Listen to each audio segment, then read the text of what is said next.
நான் வந்து தமிழ்நாடு பல்கலைக்கழகங்கள், அரசு பல்கலைக்கழகங்கள், தனியார் பல்கலைக்கழகங்கள், எல்லா பல்கலைக்கழகங்கள்லையும் இருக்கக்கூடிய தமிழ் துறையுடைய சிலபஸை எடுத்து பார்க்க.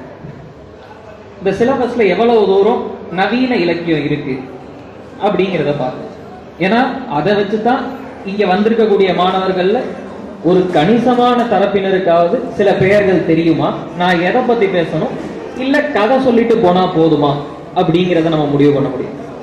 அப்ப அப்படி பார்த்த போது பெரும்பாலும் எல்லா பல்கலைக்கழகங்கள்லையும் தற்கால இலக்கியம் அல்லது இக்கால இலக்கியம் அப்படின்னு ஒரு பேப்பர் இருக்கு. அந்த பேப்பர்ல சில படைப்புகளும் இருக்கு. இந்த சிலபஸ்ல இல்லாத படைப்புகளையும் சில நேரங்கள்ல உங்களுக்கு காலேஜில் இருக்கக்கூடிய வாத்தியார்கள் சில பெயர்களை உங்களுக்கு சொல்லியிருக்கலாம், சில விஷயங்கள் உங்களுக்கு தெரிஞ்சிருக்கும். பொன்னியின் செல்வன் ஒரு நாவல் இருக்கு அப்படின்னு ஏதோ காதல கேட்டிருப்பீங்க, இல்ல படம் வரும்போது அதை பத்தி பேசியிருப்பாங்க. அப்ப இப்படி ஓரளவுக்கு அறிமுகம் இருக்க முடியும். அப்ப இந்த அளவுல நான் என்ன செய்யலாம் அப்படின்னு நினைக்கிறேன் அப்படின்னா, ஒரு 5 கதை என்னுடைய தலைப்புல இருக்கிற மாதிரியே காலமும் 5 கதை, ஒரு 5 கதைகளுடைய பெயர்களையும் அந்த கதைகளை பத்தியும் சொல்ல போறேன். கதையை நான் சொல்ல மாட்டேன், ஏன்னா கதை நீங்க படிக்கிறதுக்கான, இந்த உரையை கேட்டு அந்த கதைகளை படிக்கிறதுக்கான ஆர்வம் உங்களுக்கு வருமே ஆனால் அதுதான் இந்த உரையுடைய வெற்றியாகும். இதுல ஒரு கதையோ 2 கதையோ தேடி படிக்கக்கூடிய, இங்க நூலகர்கள் இருக்கீங்க, மாணவர்களும் இருக்கீங்க, ஆசிரியர்களும் இருப்பீங்கன்னு நினைக்கிறேன். உங்க யாருக்காவது அதுல ஒரு கதையோ 2 கதையோ தேடி படிக்கிறதுக்கான ஆர்வத்தை கொடுக்கறது மட்டும்தான் இந்த உரையுடைய வேலை. எதுக்கு சார் இந்த கதைகளை படிக்கணும்? ஏற்கனவே போர்ஷன் இருக்கு, ஏகப்பட்ட எக்ஸாம்கள் இருக்கு, இதுக்கு நடுவுல வந்து வேலை கிடக்கு, வீட்டுல வேற வேலையா சொல்றாங்க, டிவியில ஷோ வருது, ஓடிடி இருக்கு, இதுக்கு நடுவில் நான் எதுக்கு சார் கதை படிக்கணும் அப்படின்னு கேட்டீங்கன்னா, இந்த தமிழ் நவீன இலக்கியம் அப்படின்னு சொல்ற இந்த கதை புனைவு சமாச்சாரம் இருக்கு இல்லையா, இந்த சமாச்சாரம் வந்து ஒரு 150 வருஷம், அதுக்கு தோராயமா ஒரு வயசு இருக்கு. 1879 முதல் நாவல் எழுதப்பட்டிருக்கு, பிரதாப முதலியார் சரித்திரம் அப்படின்னு அதுக்கு பேர். அதுக்கப்புறம் முதல் சிறுகதை 1915 எழுதப்பட்டிருக்கு, குளத்தங்கரை அரசமரம் அப்படின்னு அதுக்கு ஒரு பேர். இப்ப தோராயமா பார்த்தா 1879 இருந்து 2025 இருக்கும், ஒரு 150 வயசு தோராயமா அதுக்கு இருக்கு. இந்த தோராயமான 150 வருஷங்கிறது 1500 2000 வருஷம் பண்பாடு இருக்கக்கூடிய ஒரு மொழியில ஒரு சின்ன பகுதி தான். 2000 வருஷத்து இலக்கியத்துக்கு நடுவுல 150 வருஷங்கிறது சும்மா ஒரு கொசுறு அளவுக்கு தான் தேரும். ஆனா இந்த 150 வருஷத்துக்குள்ள இந்த நவீன இலக்கியம் கொஞ்சம் முக்கியமான வேலைகளை எல்லாம் செஞ்சிருக்கு. இந்த உரை அந்த 150 வருஷத்துக்குள்ள நடந்த சில முக்கியமான விஷயங்களை ஒரு ஹைலைட்ஸ் ரீல் மாதிரி உங்களுக்கு காட்டும் அப்படின்னு நான் நம்புறேன். நான் ஏற்கனவே சொன்ன மாதிரி அந்த தமிழ் துறை சிலபஸை பார்த்த போது நவீன இலக்கியத்தை பத்தின கட்டுரைகள் இருக்கிற அளவுக்கு, ஆய்வு நூல்கள் இருக்கிற அளவுக்கு நவீன இலக்கிய படைப்புகள் இல்லை அப்படின்னு தோணுது. நீங்க வந்து சிவத்தம்பியுடைய புத்தகத்தை படிக்கிறீங்க, மூவாவுடைய புத்தகத்தை படிக்கிறீங்க, சிப்பி சிவபால சுந்தரத்துடைய புத்தகத்தை படிக்கிறீங்க, இதெல்லாம் உங்க போர்ஷன்ல இருக்கு, கைலாசபதியுடைய இது இருக்கு, இதெல்லாம் உங்களுடைய போர்ஷன்ல இருக்கு, அதனால நல்ல ஆய்வு நூல்களும் கூட. ஆனா நாம படிக்கிற நவீன இலக்கியங்கிறது சங்க இலக்கியம் மாதிரி ஒரு உரை வச்சு புரிஞ்சுக்க வேண்டிய அவசியம் இல்லை. படிச்சா நமக்கே புரியும். நம்ம இப்ப நான் பேசுற பேச்சு மொழியில தான் இந்த நவீன இலக்கியமும் இருக்கு. அப்ப இந்த புத்தகங்களுடைய பெயர்களை, இந்த எழுத்தாளர்களுடைய பெயர்களை நீங்க காதுல வாங்கிக்கிட்டீங்கன்னா, நாளை பின்ன ஒரு புக் ஃபேர் உங்க ஊர்லயோ இல்ல நீங்க போற ஏதோ ஒரு இடத்துல ஒரு புக் ஃபேர் வருமையானால் அங்க சும்மா தேடி பாக்குறதுக்கு, முடிஞ்சா லோக்கல் லைப்ரரியில இருந்துச்சுன்னா ஒரு 2 புத்தகத்தை எடுத்து படிச்சு பாக்குறதுக்கு இது உங்களுக்கு உதவும். இப்போ 150 வருஷம் இருக்கு. இந்த 150 வருஷத்தை வந்து 5 கதைகள் அப்படின்னு டிவைடு பண்ணோம்னா தோராயமா 30 வருஷம். 30 வருஷத்துக்கு ஒரு கதை சொல்லணும். ஒரு கதையில அந்த 30 வருஷமும் இருக்கும். அது ரொம்ப கஷ்டமான வேலை. அதனால பெரும்பாலும் நான் சொல்ல போற இந்த கதைகள் வந்து சரியா கால வரிசைப்படி அடுக்கப்பட்ட கதைகள் கிடையாது. இந்த முதல் கதை வந்து 1800களில் இருக்கும், 2வது கதை 1920களில் இருக்குங்கிற மாதிரி கணக்கு கிடையாது. இதுங்க எந்த காலத்தை பேசுது அப்படிங்கிறத வச்சுதான் இந்த 5 கதைகளை நான் தேர்வு செஞ்சிருக்கேன். அந்த வகையில முதல் கதை அப்படின்னு நான் எடுத்திருக்கிறது, முதல் கதைகள்ல முதல் நாவல்னு வச்சுக்கேன், பத்மாவதி சரித்திரம் அப்படிங்கிறது தான் நான் பேசணும்னு நினைச்ச முதல் கதை. மாதவையா அப்படிங்கிற எழுத்தாளர் எழுதின 1917 வெளியான தமிழின் மூன்றாவது நாவல் அப்படின்னு சொல்லப்படக்கூடிய நாவல். ஆனா என்ன கேட்டா தமிழ்ல வந்த முதல் ப்ராப்பர் நாவல் அதுதான். அன்னைக்கு இருந்த சமூக சூழல்ல பெண்களுக்கு எதிராக இருந்த வன்முறை, பெண்களின் மீது செலுத்தப்பட்ட ஒடுக்குமுறை, சாதிய வேற்றுமை, சமூக ஏற்றத்தாழ்வு, நீதி பரிபாலனம், அன்னைக்கு இருந்த நீதித்துறையில இருந்த ஊழல்கள், அரசு செய்யக்கூடிய மோசடிகள், ஊழல்கள், இது எல்லாத்தையும் அந்த நடையில அன்னைக்கு இருந்த ஒரு சூழலை வச்சு சித்தரிச்ச ஒரு யதார்த்தவாத நாவல். இப்ப அந்த நாவல் முதல்ல நமக்கு தமிழோட முதல் நாவல் 1879 வருது. அதுக்கப்புறம் இரண்டாவது நாவல் கமலாம்பாள் சரித்திரம்ங்கிறது ராஜமையர், B.R. ராஜமையர் எழுதினவருக்கு, அது 1907 வருது. அதுக்கப்புறம் இது வந்துருக்கு. இப்ப இந்த நாவல் வரும்போதே தமிழ் நவீன இலக்கியம் என்ன செய்ய போகுது அப்படின்னு நமக்கு தெரிஞ்சது. இப்ப நான் சொன்ன இந்த கதை சுருக்கம் இருக்கு இல்லையா, இந்த சுருக்கத்திலே உங்களுக்கு தெரிஞ்சது தமிழ் நவீன இலக்கியங்கிறது தமிழ் சமூகத்துக்கு முன்னாடி ஒரு கண்ணாடியை பிடிச்சிக்கிட்டு காட்டும். இந்தா பாரு, உன் முகத்தை பாரு, இந்த முகம் தான் உன்னோட, நீ அதுக்கு மேல நிறைய பவுடர் போடுற, அதை பத்தி உன் முகத்தை நீயே பார்க்காம எதுக்கு இருக்கிற முகத்தை பத்தி குத்தம்லாம் சொல்ற, உன்னைய பத்தி நீயே பெரிய அழகன்னு நினைச்சுக்கிற, அழகின்னு நினைச்சுக்கிற, உன் முகத்தை பாரு, உன்கிட்ட இருக்கிற உன்னுடைய உண்மையான முகத்தை நீ யாருங்கிறத பாரு அப்படின்னு அது ஒரு கண்ணாடியை பிடிச்சு காட்டு. அன்னைக்கு இருந்த சமூகத்துடைய எல்லா பிரச்சனைகளையும் அது காட்டு. இதை காட்டும் போதே அதுக்கு எதிரான எதிர்வினைகளையும் அது சந்திக்குது. இதெல்லாம் ஒரு நாவலா, இதெல்லாம் ஒருத்தர் எழுதலாமா அப்படின்னு அவரை கடுமையா பிடிச்ச அன்னைக்கே திட்டுறாங்க. இன்னைக்கு வரைக்கும் எழுத்தாளர்கள் அந்த திட்டுகளை வாங்கிக்கிட்டே தான் இருக்காங்க. மாதவையாவும் அதை முதல் காலத்திலேயே வாங்கிட்டாங்க அப்படின்னு வச்சுக்க. இப்போ இந்த பத்மாவதி சரித்திரம் அப்படிங்கிறதான். இந்த மாதவையா யாருன்னா உங்களுக்கு பெரும்பாலான ஆட்களுக்கு தெரிஞ்சிருக்கக்கூடிய ஒரு ஆள் ஒருத்தர் இருக்காங்க. முண்டாசு கட்டிட்டு மீச வச்ச பாரதின்னு ஒருத்தர் இருக்கான். அவனுடைய கான்டெம்பரரி, அவரும் கிட்டத்தட்ட ஒரே ஒத்த வயசுடைய. பாரதி சிறுகதைகள்ல, கவிதைகள்ல இந்த சமூகத்தை எப்படி அதோடைய குறைகளை சுட்டி காட்டி விமர்சனம் செஞ்சானோ அதே போல மாதவையா அவருடைய புனைவுகள் வழியா அதை செய்யறார். இப்ப அப்படி செய்யறதுல நமக்கு ஒரு விஷயம், முதல் கிரவுண்ட் ரூல், ஒரு ரூல் ஒன்று எஸ்டாப்ளிஷ் பண்ற. நவீன இலக்கியங்கிறது சமூகத்தை சும்மா காட்டுறது மட்டும் கிடையாது, அதை விமர்சனமும் பண்ணும், அதை மதிப்பிடும். நவீன இலக்கியம் ஒரு போட்டோகிராஃப் கிடையாது. அதுல எழுத்தாளருக்கு சொல்றதுக்கு ஒரு வரி இருக்கும். இந்த சமூகத்தை பத்தி எழுத்தாளர் சொல்றதுக்கு இருக்கிற ஒரு வரி அது சொல்ல வைக்கும். அதுதான் நவீன இலக்கியத்துடைய முதல் வேலை. அப்படிங்கிறது தான் இந்த முதல் வருஷங்களுக்குள்ள இருக்கக்கூடிய மாதவியாவுடைய நாவல் காட்டுது. இதே காலத்துலதான் புதுமை பித்தன் வந்திருந்தாரு. புதுமை பித்தன்கிற பெயராவது உங்கள சில பேருக்கு ஏதோ ஸ்கூல்ல காலேஜுகள்ல ஒரு துணை பாடமா நீங்க படிச்சிருக்க வாய்ப்பு இருக்கு. புதுமை பித்தன், கூப்பரா, இப்படி ஒரு முன்னோடி வரிசை அதே காலத்துலதான் செயல்பட்டாங்க. அவங்களும் இதே அளவுக்கு ஆத்திரமான விமர்சனங்களை முன் வச்சாங்க. இப்ப 2020, 2030 அதுக்கு வந்துட்டோம். அந்த 2030 புயலிலே ஒரு தோணி, கடலுக்கு அப்பால் அப்படின்னு 2 நாவல்கள். கடலுக்கு அப்பால் தான் இந்த 2030 பப்ளிஷ் ஆகிற நாவல். 1959 பப்ளிஷ் ஆயிருக்கு. 1959 பப்ளிஷ் ஆயிருக்குன்னா கொஞ்சம் வயசான நாவல் இல்லை. நம்ம போன வருஷம், அதுக்கு முந்தின வருஷம் அந்த படங்களையே கொஞ்சம் பழசாயிருச்சு, அவுட் ஆஃப் ட்ரெண்ட் போயிருச்சுன்னு சொல்லுவோம். 1959 வந்ததை இப்ப படிச்சு என்னங்க பண்றது அப்படின்னா, இன்னைக்கு படிச்சாலும் கொஞ்சம் கூட விறுவிறுப்பு குறையாம படிக்கக்கூடிய தமிழுடைய சிறந்த நாவல்கள்ல ஒண்ணு புயலிலே ஒரு தோணியும், கடலுக்கு அப்பால். ஒரு விளையாட்டுக்காக சொல்ல, உண்மையிலே தமிழ்ல 1959 நம்ம ஒரு ஜேம்ஸ் பாண்ட் கதை எழுதி பார்த்திருக்கோம். நம்ம ஒரு ஜேசன் போன் கதை எழுதி பார்த்திருக்கோம். அன்னைக்கே 2ஆம் உலக போர்ல ஒரு சீக்ரெட் ஏஜென்டா போருக்கு போகக்கூடிய ஒரு சாகசக்காரனை பத்தின ஒரு நாவல், பாண்டியன் அப்படின்னு ஒரு சாகசக்காரனுடைய நாவல்.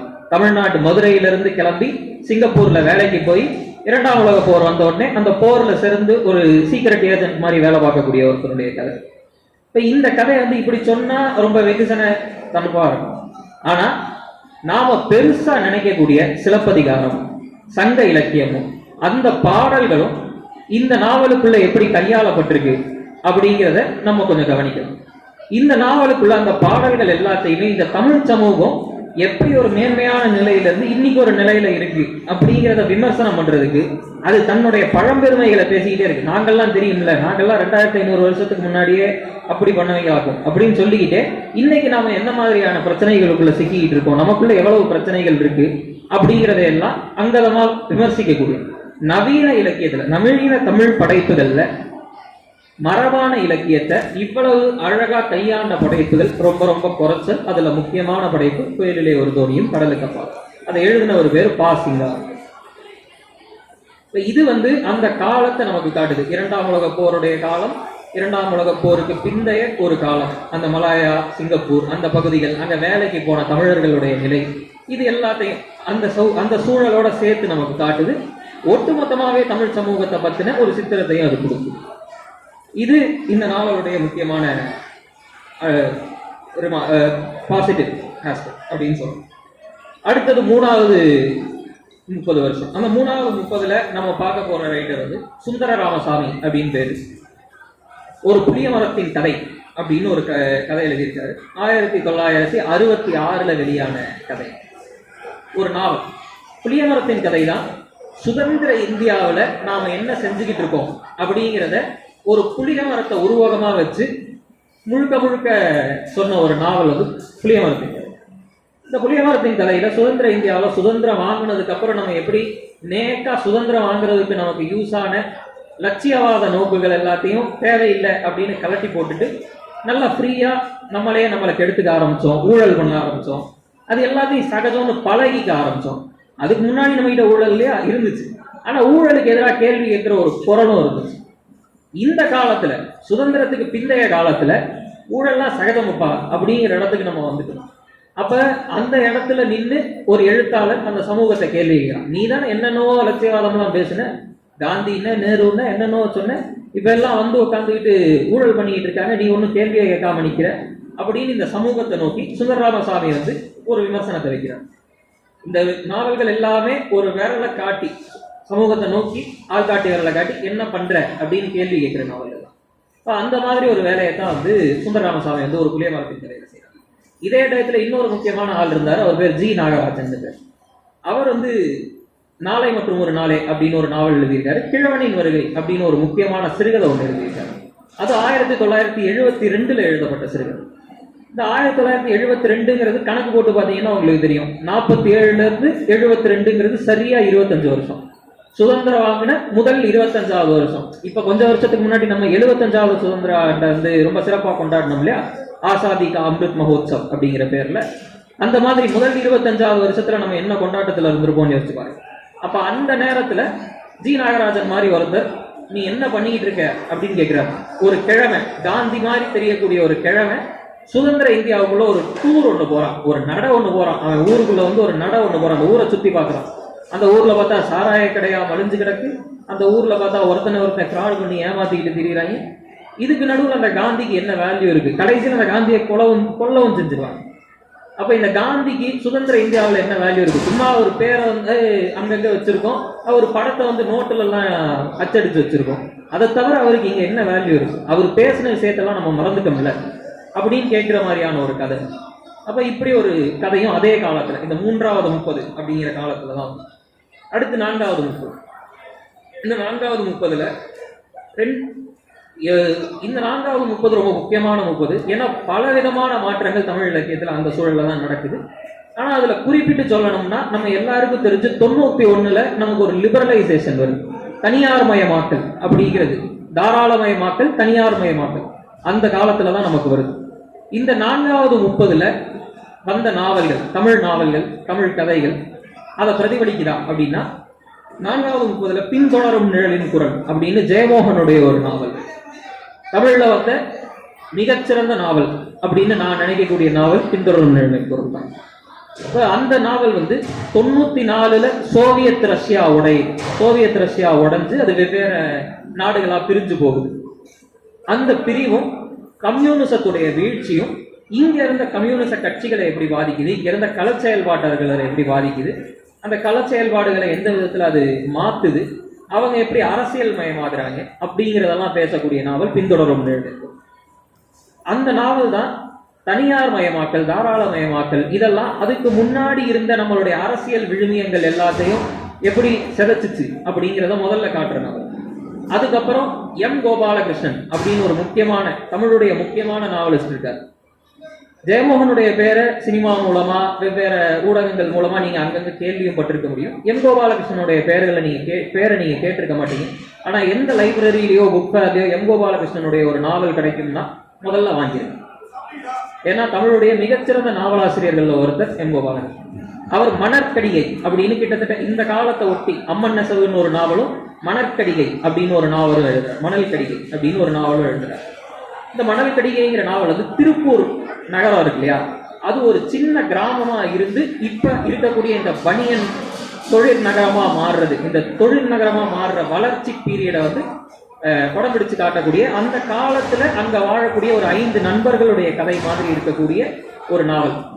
இந்த நாவல் ரொம்ப முக்கியமா இந்த நவீனமயமாக்கல், தனியார் மயமாக்கல், தாராளமயமாக்கல் எல்லாமே அங்க இருந்த மனிதர்களை, மனித உறவுகளை எப்படி பாதிக்குது அப்படின்னு சொல்றாங்க. பெரிய அரசியல்வாதிகளை பாதிச்சதெல்லாம் இருக்கட்டும், அங்க வாழ்ந்த சாதாரண மனுஷன் இருக்கான்ல, அந்த மனுஷன் அது என்ன செஞ்சுச்சு. அங்க சாதாரணமா ஒரு கிராமத்துல வாழ்ந்துட்டு இருந்தா, திடீர்னு பார்த்தா அந்த கிராமம் வந்து ஒரு நகரமா மாறுது, அங்க விலைவாசி உயருது, அங்க பெரிய வேலைகள் வருது, திடீர்னு அங்க இருக்கிற ஒருத்தருக்கு அங்க அது வரைக்கும் இருந்த சம்பளத்தோட 2 மடங்கு சம்பளம் கொடுக்குறாங்க. இப்ப இது எல்லாமே மாறுது. இந்த மாற்றத்தை அங்க இருந்த மனிதர்கள் எப்படி ஏற்றுக்கிட்டாங்க, அது அவங்களுக்குள்ள இருந்த உறவுகளை எப்படி பாதிச்சுச்சு. எந்த ஊர்லயும் எந்த சமூகத்திலையும் நவீனமயமாக்கல் மாற்றம் அப்படின்னு ஒண்ணு வந்துச்சுன்னா அது முதல்ல போய் சேர்றது பெண்களை தான். பெண்கள் தான் அந்த மாற்றத்தை முதல்ல ஏத்துக்கிறாங்க. பெண்கள் அந்த மாற்றத்தை ஏத்துக்கும் போது அது வரைக்கும் அங்க இருந்த ஆண்களுக்கு இந்த மாற்றத்தை என்ன பண்றதே அப்படின்னே தெரிய மாட்டேங்குது.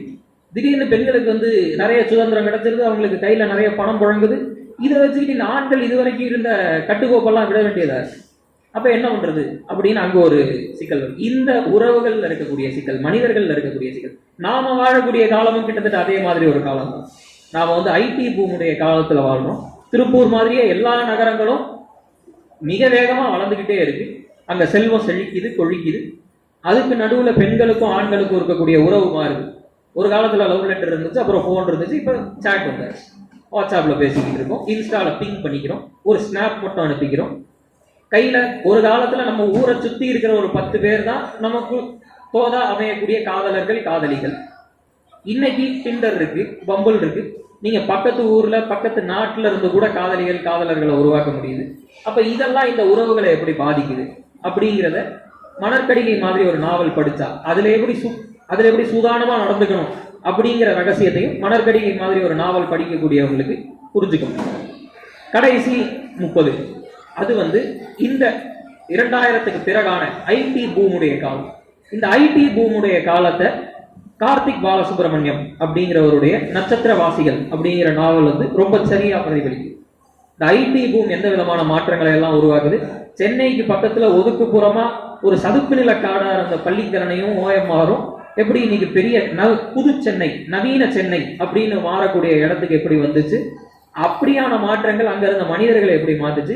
சின்ன சின்ன கிராமங்கள்ல இருந்து அங்க காலேஜ்ல படிச்சுட்டு கையில கோட் அடிக்க தெரியும், கீபோர்டு வரும் அப்படிங்கிறதுனால ஐடி கம்பெனிக்கு வேலைக்கு போகக்கூடிய, சாஃப்ட்வேருக்கு வேலைக்கு போகக்கூடிய ஆண்களும் பெண்களும் புதிய நகரத்துக்கு எப்படி தங்களை ஏற்ற மாதிரி தகவமைச்சுக்கிறாங்க. அது அவங்களை எப்படி மாத்துது, அவங்க குடும்பங்களை எப்படி மாத்துது, அவங்க சூழல்களை எப்படி மாத்துது அப்படிங்கிறதெல்லாம் கார்த்திக் பாலசுப்ரமணியத்துடைய நட்சத்திரவாசிகள் படிச்சா உங்களுக்கு புரியும். அதே மாதிரி இன்னொரு முக்கியமான நாவல் நீலகண்டம். சுனில் கிருஷ்ணன் அப்படின்னு ஒரு எழுத்தாளர் எழுதின நீலகண்டம். இப்ப கொஞ்ச நேரம் முன்னாடி பாலபாரதி சார் வந்து ஆட்டிசம் பத்தி சில கதைகள் சொன்னார் இல்லையா. இந்த ஆட்டிசம் இருக்கக்கூடிய குழந்தைகளுடைய பெற்றோர்களுக்கு எவ்வளவு சிக்கல்கள் இருக்க முடியும். குழந்தையின்மைங்கிறது நவீன காலத்துல எப்படி ஒரு பெரிய சிக்கலா இருக்கு. நம்மளாம் டைட்டா ஜீன்ஸ் போடுறோம், எப்போதும் செல்போனோட இருக்கும், லேட்டா தான் தூங்குறோம், லேட்டா தான் சாப்பிடுறோம். குழந்தையின்மைக்கான எல்லா விதமான சூழலையும் நம்மளே உருவாக்கிக்கிறோம். அப்ப இந்த சூழல்ல குழந்தையின்மைங்கிறது எப்படி ஒரு பெரிய சுமையா இருக்கு. சில நேரங்கள்ல ஆட்டிசம் மாதிரியான மாற்றுத்திறன் உடைய குழந்தைகளை பெற்ற பெற்றோர்கள் எப்படி பாதிக்கப்படுறாங்க, அவங்க ஃபேஸ் பண்ணக்கூடிய ஸ்ட்ரகிள்ஸ் என்ன அப்படிங்கிறது எல்லாத்தையும் நீலகண்டம் அப்படிங்கிற நாவல் வந்து ரொம்ப பிரமாதமா காட்டும். இதுதான் இந்த 150 வருஷத்துல நான் 5 நாவல்களா சொல்லியிருக்கேன். என்னென்ன? பத்மாவதி சரித்திரம், புயலிலே ஒரு தோணி, ஒரு புளிய மரத்தின் கதை, மணல் கடிகை, நட்சத்திரவாசிகள். இந்த 5 நாவல்களை இந்த 150 வருஷத்துடைய ஒரு சம்மரி மாதிரி கொடுத்துருக்கேன். இந்த காலத்திலேயே மிகப்பெரிய ஜாம்பவான்கள் இருந்திருக்காங்க. அந்த ஜாம்பவான்களுடைய பெயர்கள் எல்லாம் நான் உங்களுக்கு சொல்லாததுக்கு காரணம், இந்த 5 பேர்ல யாராவது ஒருத்தரை நீங்க படிக்க ஆரம்பிச்சாலே தன்னளவுல தன்னிச்சையா நீங்களே அந்த ஜாம்பவான்கள் கிட்டையும் போய் சேர்ந்துட முடியும். இது ஒரு விஷக்கடி மாதிரி. ஒரு கடி விழுந்துருச்சுன்னா தானா அது தலை வரைக்கும் விஷம் ஏறிக்கும். அந்த இலக்கிய விஷக்கடி உங்களுக்கும் கடிக்கும்னு நான் நம்புறேன்.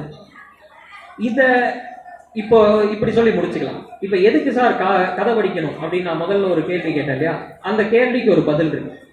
நம்ம காலத்துல இப்ப நம்ம பேசின வரைக்கும் கதைகளை காலத்தை வச்சு புரிஞ்சுக்கிட்டோம், காலத்தை சில நேரங்கள்ல கதைகளை வச்சு புரிஞ்சுக்கிட்டோம். ஆனா இது நம்ம காலத்துல ரொம்ப முக்கியமா இருக்கக்கூடிய இன்னொரு விஷயம் இருக்கு. மொத்த வரலாற்றையும் மொத்த காலத்தையும் கதையா பார்க்க முடியும். இப்ப நம்ம காலத்துல என்னன்னா, திடீர்னு ஒரு குரூப் வந்து நாங்க தான் சுதந்திரம் வாங்கி கொடுத்தோம், நாங்க தான் பெரிய ஆளு தெரியும்ல அப்படிங்கிறாங்க. இன்னொரு குரூப் இல்ல அவன் சொல்றது போய் நாங்க தான் வாங்கி கொடுத்தோம், நாங்க தான் பெரிய ஆளுங்க. இன்னொரு குரூப் அதெல்லாம் இல்லப்பா வேற யாரோ கொடுத்தாங்க, அது வேறங்கிறாங்க. இப்ப இது சுதந்திரம் கிடைச்சிருச்சா இல்லையா, நாங்க பெரிய ஆளா நீங்க பெரிய ஆளா, எங்க ராஜா அங்க இருந்தாரு தெரியும்ல, எங்க ராஜா இங்க இருந்தாரு தெரியும்ல, எங்க ராஜா இங்க ஜெயிச்சாரு தெரியும்ல. இப்படி வரலாறை சொல்லி கதைகளை சொல்லி நமக்குள்ள எத்தனையோ விதமான பிளவுகள், பிரச்சனைகள். இந்த பிளவுகள், பிரச்சனைகள், பெருமைகள், இந்த 2500 வருஷங்கிற பெருமை, இது எல்லாத்தையுமே வெறும் கதையா மட்டுமே பார்க்கறதுக்கு இந்த கதைகள் நமக்கு சொல்லிடும். எதை நினைச்சும் இந்த வரலாறுங்கிற கதையை நினைச்சு ஒரு ஆள் பெருமைப்பட வேண்டியதில்லை.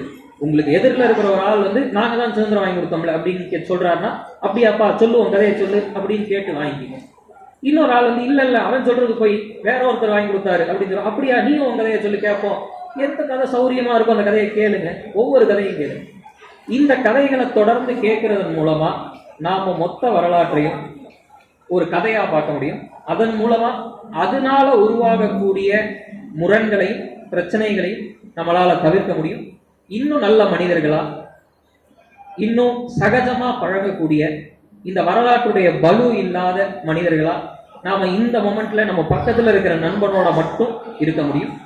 அதுக்கு இந்த கதைகள் உங்களுக்கு உதவட்டும். வாய்ப்பளித்த நண்பர்களுக்கு நன்றி, வணக்கம்.